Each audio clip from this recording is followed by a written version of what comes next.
Hello dear students, मी आपला Salman sir from अकाउंटवाला कॉमर्स अकॅडमी कोल्हापूर.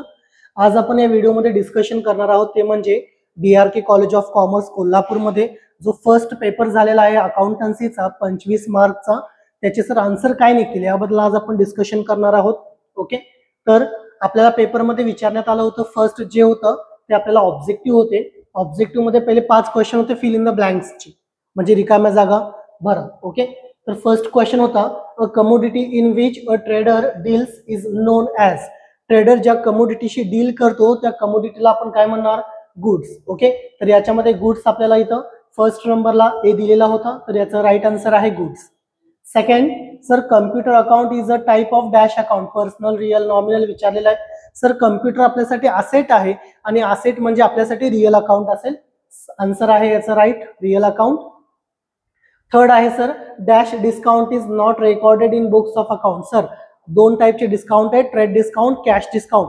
कॅश डिस्काउंटचं रेकॉर्डिंग होत आहे, ट्रेड डिस्काउंटचं रेकॉर्डिंग होत नाही, तर याचं ॲक्युरेट आन्सर आहे trade discount. Number 4, debit all dash credit all incomes and gains.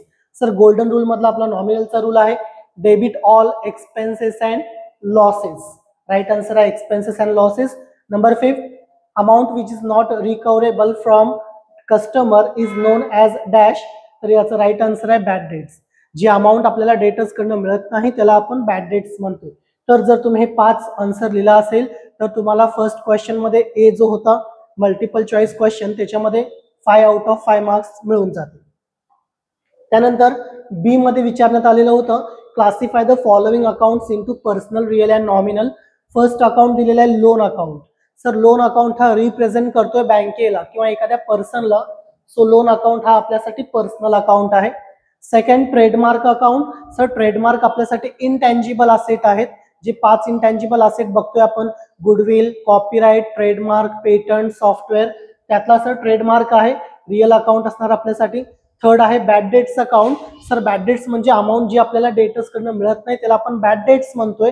Sir bad debts आपल्यासाठी एक्सपेन्सेस आहे त्यामुळे नॉमिनल अकाउंट मध्ये येणार. फोर्थ आहे sir CPR hospital account. Sir CPR hospital हे आपल्यासाठी पर्सनल अकाउंट आहे, आर्टिफिशियल पर्सन मध्ये येणार. त्यानंतर live stock account. Sir live stock म्हणजे जनावर, ॲनिमल. सर ॲनिमल आपल्यासाठी असेट आहेत त्यामुळे रिअल अकाउंट मध्ये येणार. त्यानंतर रेंट रेसिव्ह अकाउंट. सर मला रेंट मिळालेला आहे, इन्कम आहे, नॉमिनल अकाउंट मध्ये येणार. इन्व्हेस्टमेंट आहे. सर इन्व्हेस्टमेंट आपल्यासाठी असेट्स आहेत त्यामुळे इन्व्हेस्टमेंट अकाउंट आपल्यासाठी रिअल अकाउंट आहे. Prepaid insurance. सर फक्त इन्शुरन्स असताना नॉमिनल मध्ये आलं असतं, प्रीपेड म्हणजे मी ऍडव्हान्स मध्ये पेड केलेला आहे. सर प्रीपेड इन्शुरन्स आपल्यासाठी काय असणार सांगा? तर आपल्यासाठी असणार आहे पर्सनल अकाउंट. त्यानंतर आहे सर ड्रॉइंग्स अकाउंट. ड्रॉइंग्स म्हणजे काय? Goods or cash withdrawn by owner from business for personal use. Sir ओनरला रिप्रेझेंट करतोय, ड्रॉइंग्स पर्सनल अकाउंट आहे. आणि लास्ट नंबरला आहे डिस्काउंट. डिस्काउंट एकतर वेदर इन्कम आहे और एक्सपेन्सेस, नॉमिनल अकाउंट. जर तुम्ही अशा पद्धतीने पर्सनल, रिअल आणि नॉमिनल मध्ये अकाउंट्स क्लासिफाय केला असेल तर तुम्हाला इथं आउट ऑफ आउट मार्क्स मिळून जातील. त्यानंतर सर थर्ड आहे C. Okay, classify the following accounts into assets, liability, income and expenditure. First आहे land and building. Land and building sir asset आहे, असेट मध्ये जाणार. इंटरेस्ट रेसिव्ह मिळालेला आहे, इन्कम आहे, इन्कम मध्ये ट्रान्सफर करणार. कॅश ॲट बँक, बँकेमध्ये असणारा आपला कॅश सर असेट आहे आपल्यासाठी, रिअल असेट मध्ये जाणार. Then salary account. सर मी सॅलरी पेड करतो, एक्सपेन्सेस आहेत, एक्सपेंडिचर मध्ये जाणार. Bank overdraft account. सर बँकेकडनं मी जादाचे पैसे घेतलेले आहेत, पैसा माझा नाही बँकेचा, आज ना उद्या वापस करायचा आहे, हेन्स बँक ओव्हरड्राफ्ट हा आपल्यासाठी लायबिलिटीज आहेत. त्यानंतर रिपेअर्स अकाउंट. सर रिपेअर्स आपल्यासाठी एक्सपेन्सेस आहेत, एक्सपेंडिचर मध्ये गेलं. कॉपीराइट्स आपल्यासाठी इनटँजिबल असेट आहेत, आपल्या असेट मध्ये गेलेला आहे. कॅरेज. सर कॅरेज म्हणजे वाहतुकीचा खर्च, आपल्यासाठी एक्सपेंडिचर आहेत ते. Bills payable. सर क्रेडिटर्सचा एक भाऊ आहे, लहान भाऊ, त्याला आपण बिल्स पेएबल म्हणतोय. म्हणजे आपण एखाद्या पर्सन कडनं माल खरेदी केलेला आहे उधारीवर, त्याला आपण क्रेडिटर म्हणतोय. जर आपण त्याला बिल ऑफ एक्सचेंज केलेला असेल, जर आपण त्याला प्रूफ दिलंय की या तारखेला मी पैसा देतो, दिलेला नाही, तर आपण त्याला बिल्स पेएबल म्हणतो. लायबिलिटीज आहेत आपल्यासाठी. Sorry. Discount receive account, sir discount मला मिळालेला आहे त्यामुळे डिस्काउंट रेसिव्ह माझ्यासाठी काय असणार, इन्कम असणार. जर अशा पद्धतीने तुम्ही बायफिकेट केला असेल तर तुम्हाला 5 आउट ऑफ 5 मार्क्स मिळतील. ओके, असे ते 15 मार्क होते. त्यानंतर सर आपल्याला जर्नलचा एक प्रॉब्लेम दिलेला आहे, आपल्याला एंट्रीज इथं बघायचे आहेत की सर एंट्री काय असतील. Sorry, generalized the following transactions in the books of Raghav traders 2024 जून. आपल्याला डेटच्या कॉलम मध्ये घ्यावं लागेल 2024 जून. ओके, 1 तारखेचं ट्रान्झॅक्शन आहे. सर काय सांगतं ट्रान्झॅक्शन मध्ये, Raghav started business with cash ₹1 lakh. Sir Raghav नावाच्या व्यक्तीने 1 लाख रुपये आणले आणि बिझनेस सुरू केलं. 2 अकाउंट आहेत, एक आहे कॅश, एक आहे कॅपिटल. कॅपिटलचा उल्लेख कुठंच नाहीये. पण राघवनं जर बिझनेस स्टार्ट करताना जे काही आणलं असेल त्याला आपण कॅपिटल म्हणतो.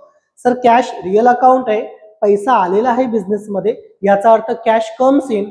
याचं प्रॉपर आन्सर असणार सर कॅश अकाउंट डेबिटेड, कारण पैसा आलेला आहे. To capital account, cash account is debited to capital account. Okay sir, किती रुपये, 1 लाख रुपीज डेबिट कॉलम मध्ये, 1 लाख रुपीज क्रेडिट कॉलम मध्ये. सर नॅरेशन लिहावं लागतंय आपल्याला. Being started business,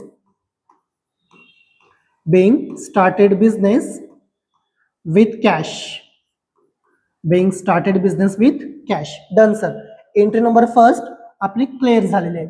sir second entry आहे 3 तारखेची.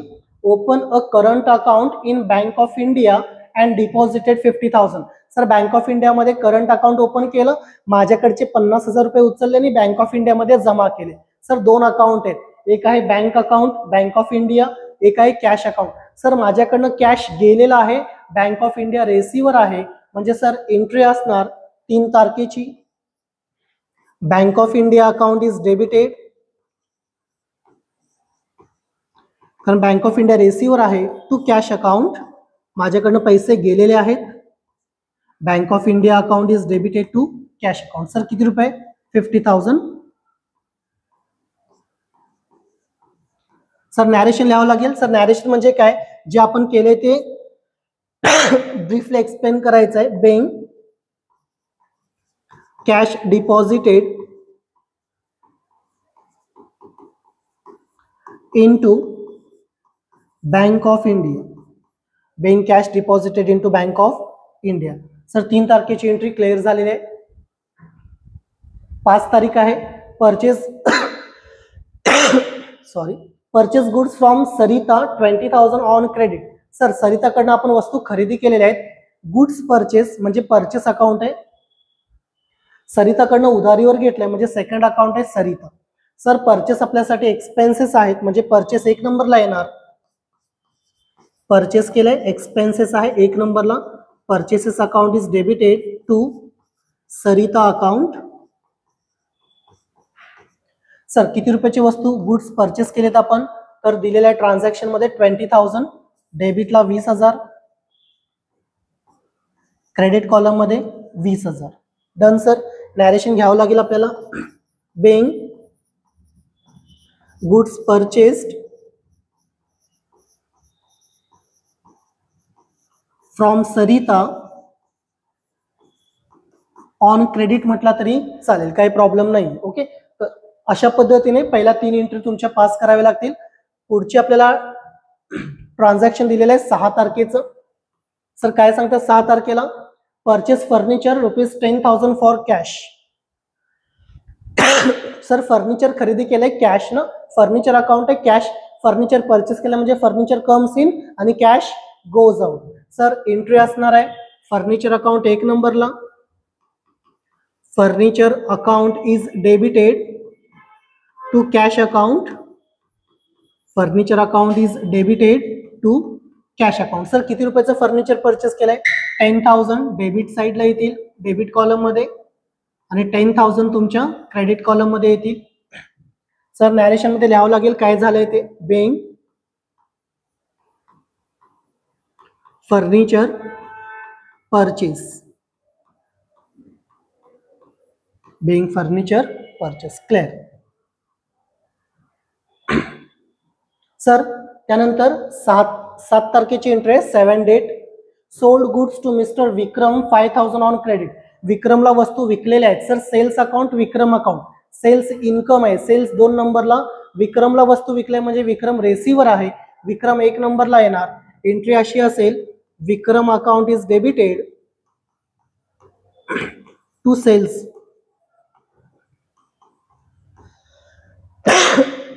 Sorry, Vikram account is debited to sales account. Sir किती रुपये?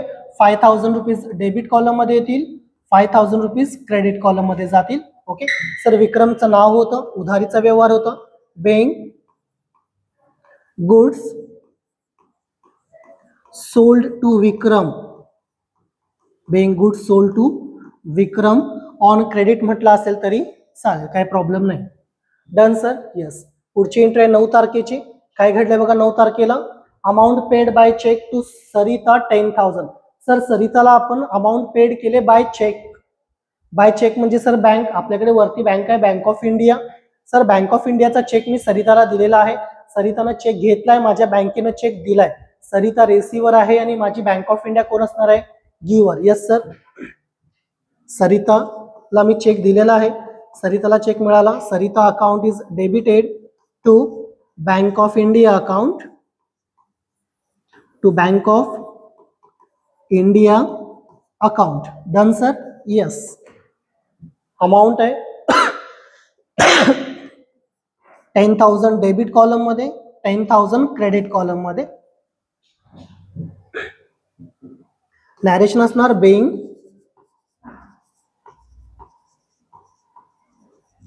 Amount paid to Sarita by cheque, by cheque. Okay, cheque न मी सरिताला काय केलेलं आहे सांगा? अमाऊंट पेड केलेली आहे. 9 तारखेचं ट्रान्झॅक्शन पूर्ण झालं. सर 11 तारखेला paid rent rupees 1000.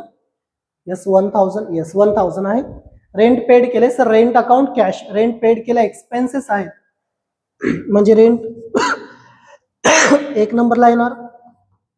Rent account is debited to cash account. Sir rent paid केलंय मी 1000 रुपीज डेबिट कॉलम मध्ये येतील, 1000 क्रेडिट कॉलम मध्ये जातील. नॅरेशन असणार आहे being rent paid, being rent paid. Done sir. Okay, 11 तारखेचं ट्रान्झॅक्शन पूर्ण झालं. पुढे आहे 21 तारीख, 21 जून. Receive a cash rupees 10,000 from mister Vikram, sorry Vikrant. Sir Vikrant कडनं काय झालेलं आहे, तर मला कॅश मिळालेला आहे. ओके, मला कॅश मिळालेला आहे विक्रांत कडनं, म्हणजे cash comes in. Who is giver? Vikrant is giver. Entry असणार आहे cash account is debited to Vikrant account. Cash account is debited to Vikrant account. किती रुपये सर? 10,000 debit column, 10,000 credit column. Sorry Vikrant नाव होतं, आपण 7 तारखेला कदाचित विक्रम घेतले, विक्रांत पाहिजे. यस, इथं आपण विक्रम असं घेतलं होतं बट विक्रांत आहे, चेंज करावं लागेल थोडं. विक्रांत. ओके, त्यानंतर सर नॅरेशन घ्यावं लागेल आपल्याला. Being cash receive from Vikrant, being cash receive from Vikrant. Sir Vikrant कडनं आपल्याला कॅश मिळालेला आहे. Done sir. यस. 21 तारीख झाली. 23 तारीख आहे. Paid for stationery purchase 5000. Sir stationery purchase केलेला आहे, स्टेशनरी एक्सपेन्सेस आहेत. Okay, stationery account is debited to cash account. Stationery account is debited to cash account. ही एंट्री पास होणार आहे सर. किती रुपये? 5000 डेबिट कॉलम मध्ये, 5000 क्रेडिट. हो ना. एक्सपेक्टेड आहे की डिफिकल्ट प्रॉब्लेम यायला पाहिजे होतं, ज्यामध्ये जीएसटी डिस्काउंट वगैरे, पण तसं काहीच नाही, एकदम बेसिक लेवलचा प्रॉब्लेम आहे. Being paid for stationery, being paid for stationery. Done sir. Close. Sir last transaction आहे paid for salary ₹6,000. Sir salary paid केलेली आहे, एक्सपेन्सेस असणार 30 तारीख. Salary account is debited to cash account. Salary account is debited to cash account. Done sir. किती रुपये salary paid केली? 6,000 debit column, 6,000 credit column. Direction being salary paid, being salary paid. Okay sir, आपला problem संपलेला आहे. आपण जर्नलमध्ये सगळ्या शेवटी काय करतो सर, आपल्याला टोटल करावी लागेल. वरती एक लाईन, खाली 2 लाईन. ओके, टोटल करावी लागेल सर आपल्याला. टोटल म्हणजे टोटल 10 ट्रान्झॅक्शन होते. प्रत्येक ट्रान्झॅक्शनची आपल्याला अमाऊंट कन्सिडर करावी लागेल. सॉरी, फर्स्ट ट्रान्झॅक्शन आहे 1,50,000, 70,000, 1,70, 1,80, 1,90, 1,95, 1,96, 1,96 आणि हे 10, 2,06,000, 2,11,000 आणि हे 6 म्हणजे 2,17,000, 2,17,000. ओके, पुन्हा एकदा आपण क्रॉस चेक करूया. 1,50,000 ओके आणि 20, 1,70,000 बरोबर आहे. 1,70, 1,80, 1,90, 1,95, 1,96,000, 1,96 आणि हे 6, 2,02,000, 2,12,000, 2,17,000. येस सर, 2,17,000ला आपला हा प्रॉब्लेम टॅली होऊन जातो. ओके, आणि ह्यालाच ऑप्शनला होतं give the accounting equation for the following transactions. Okay, question मी लिहिलेला आहे, आपल्याला फक्त टोटल करत जायचे. अशा पद्धतीने त्याचं तुम्हाला प्रेझेंटेशन करायचं होतं. ट्रान्झॅक्शन नंबर 1 आहे, Rajesh started business with cash ₹40,000. Sir Rajesh नावाच्या व्यक्तीने 40,000 रुपये आणले बिझनेसमध्ये. 40,000 आणलेला आहे. 40,000चा कॅश आहे सर. असेट वाढले आणि राजेशनं बिझनेस स्टार्ट करताना जे काही आणलंय त्याला आपण कॅपिटल म्हणतो. कॅपिटलमध्ये 40,000, असेटमध्ये 40,000. No effect in liabilities. प्रत्येक ट्रान्झॅक्शन नंतर आपल्याला टोटल करायची असते. पहिल्या ट्रान्झॅक्शनची टोटल आहे 40,000. Done sir. सेकंड ट्रान्झॅक्शन आहे bought goods from Swara ₹5,000 on credit. Sir स्वराकडनं आपण 5,000 रुपयाची वस्तू उधारीवर खरेदी केली. येस, 5,000 सर उधारीवर घेतलंय. आपण वस्तू घेतली म्हणजे आपल्याकडे स्टॉक ऑफ गुड्स वाढला. स्टॉक ऑफ गुड्स म्हणजे आपल्याकडे असेट आहेत. म्हणजे सर आपले असेट इथं 5,000 रुपयांना ऍड होतील. सर मी स्वराकडनं घेतलंय उधारीवर म्हणजे मी स्वराला पैसे दिलेले नाहीयेत. आज ना उद्या मी स्वराला पैसे देणार आहे. म्हणजे सर स्वरा माझ्यासाठी लायबिलिटी आहे. कोण आहे? लायबिलिटी. सर मी स्वराकडनं खरेदी केले उधारीवर, स्वराला पैसा नाही दिला. स्वरा माझ्यासाठी क्रेडिटर आहे. मी पैसे द्यायचा आहे म्हणजे लायबिलिटी, मला पैसा मिळायचा आहे म्हणजे असेट. Done sir. टोटल करणार आपण. टोटल आहे 45,000 असेटसाठी, capital 40,000, liabilities 5,000. Okay. Number 3, purchase machinery for cash ₹8,000. Sir machinery खरेदी केलेली आहे, असेट वाढले. फॉर कॅश म्हणजे पैसा दिलेला आहे, असेट कमी झाले. याचा अर्थ सर असेटमध्ये मशिनरी ऍड होणार 8,000 रुपयाची आणि असेटमधूनच तुमचा कॅश 8,000 रुपयाचा काय होणार? Minus. No effect in capital, no effect in liabilities. Okay sir. 8,000 plus 8,000 minus cancel करूया आपण. टोटल आली 45,000. कॅपिटल आहे 40,000 रुपये आणि लायबिलिटीज आहेत तुमचे 5,000 रुपयाचे. डन. पहिले 3 ट्रान्झॅक्शन झाले.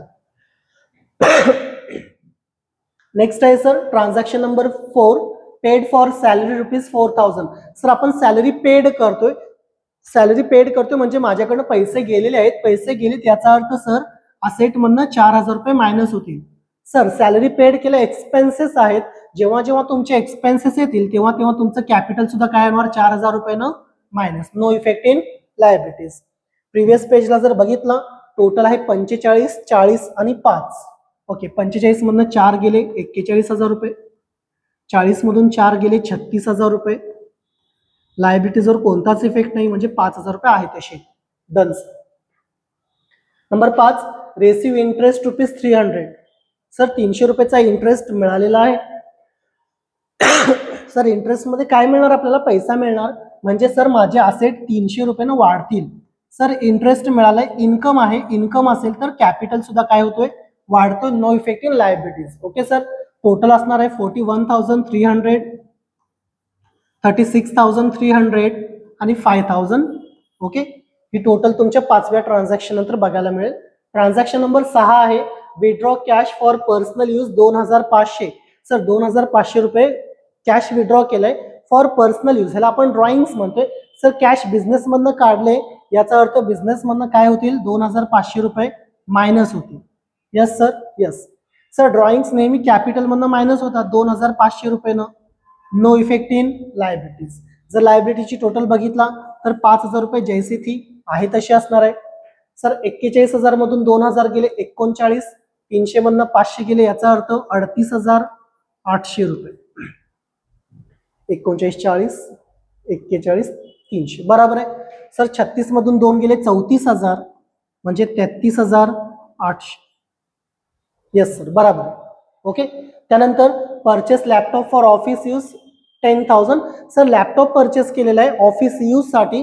लॅपटॉप आलेला आहे पैसे गेलेले आहेत. सर दोन्ही इफेक्ट कुठं होणार असेट मध्ये प्लस 10,000 लॅपटॉप आलेला आहे मायनस 10,000 पैसे कॅश गेलेला आहे.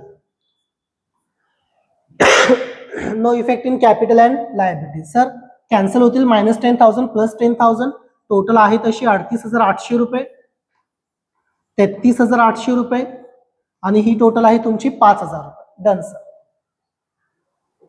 सर नेक्स्ट आहे bought goods on credit from Sarthak rupees 1,500. Sir Sarthak कडनं 1500 रुपयाची वस्तू आपण काय केलेले आहेत परचेस केलेले आहेत. सर उधारीवर वस्तू खरेदी केले म्हणजे तुमचे वस्तू वाढले म्हणजे तुमचे असेट काय होणार 1500 रुपयांना ऍड होतील. सर उधारीवर घेतले सार्थक कडनं सार्थकला पैसे द्यायचे आहेत. मी पैसे द्यायचे म्हणजे आपण त्याला लायबिलिटीज म्हणतो. किती रुपये 1,500. Done sir. टोटल करावी लागेल 40,300 रुपये टोटल आहे असेट साठी. 33,800 रुपये आहे आणि 6,500. Okay done sir. त्यानंतर पुढचं ट्रान्झॅक्शन आहे sold goods to Anand worth rupees 12,000. Sir आनंदला आपण 12,000 रुपयाची वस्तू विकले. वस्तू कमी झाले. आनंद मला पैसे देणार आहे. आनंदला उधारीवर विकले. आनंद मला पैसे देणार म्हणजे आनंद डेटर आहे. डेटर म्हणजे असेट वाढले. वस्तू कमी झाले म्हणजे असेट काय झाले कमी झाले. सर मायनस 12,000 आणि प्लस 12,000 इफेक्ट कुठं होणार दोन्हीचा असेट मध्ये. No effect in capital and liabilities. Sir total आहे तशी 40,300 33,800 40,300 33,800 6,500. यस सर बरोबर आहे. त्यानंतर लास्ट ट्रान्झॅक्शन आहे goods destroyed by fire 1,500. Sir 1500 रुपयाची वस्तू आगीमध्ये जळाले. वस्तू जळाले म्हणजे असेट कमी झाले. सर हा आपल्यासाठी लॉस आहे. लॉस म्हणजे कॅपिटल काय होणार 1500 कमी होतील. No effect in liabilities. Okay sir. 40 मधनं 1,000 गेले 39, 300 मधनं 500 गेले म्हणजे 38,800 रुपये येणार. सर 33,800 मधनं 1500 गेले 32,300 आणि हे आहे तसं 6,500 रुपये. Done sir. 38,800 32 आणि 6 38,800. ओके. अकाउंटिंग इक्वेशन असेटची टोटल आलेली आहे तुमची 38,800 रुपये इज इक्वल टू कॅपिटलची टोटल आहे 32,300 रुपये प्लस तुमचे लायबिलिटीज आहेत 6,500. याचा अर्थ जेवढे असेट आहेत 38,800 तेवढेच तुमची कॅपिटल आणि लायबिलिटीची टोटल आहे 38,800. हे तुमच्यासाठी अकाउंटिंग इक्वेशन असेल. ओके. जर अशा पद्धतीने प्रेझेंटेशन केला असेल तर तुम्हाला 10 आउट ऑफ 10 मार्क्स नक्की मिळतील. ओके. जर तुम्ही आपल्या युट्यूब चॅनलला नवीन असाल तर चॅनलला सबस्क्राईब करा. व्हिडिओ आवडला असेल तर व्हिडिओला सेव्ह करून ठेवा. तुमच्या फ्रेंड्सना शेअर करा. आणि जर तुम्ही अजून क्लास जॉईन केलेला नसेल तर 11वीची फक्त फर्स्ट एक्झाम झालेली आहे. अजून तुमची टर्मिनल बाकी आहे. अजून तुमची प्रिलिम किंवा युनिट टेस्ट नंबर 2 बाकी आहे. फायनल एक्झाम बाकी आहे. नक्की आपला क्लास जॉईन करा. आपला क्लास हा DRK कॉलेजच्या अगदी जवळ आहे. ओके. हा व्हिडिओ तुम्ही नक्की तुमच्या फ्रेंड्सना शेअर करा. धन्यवाद.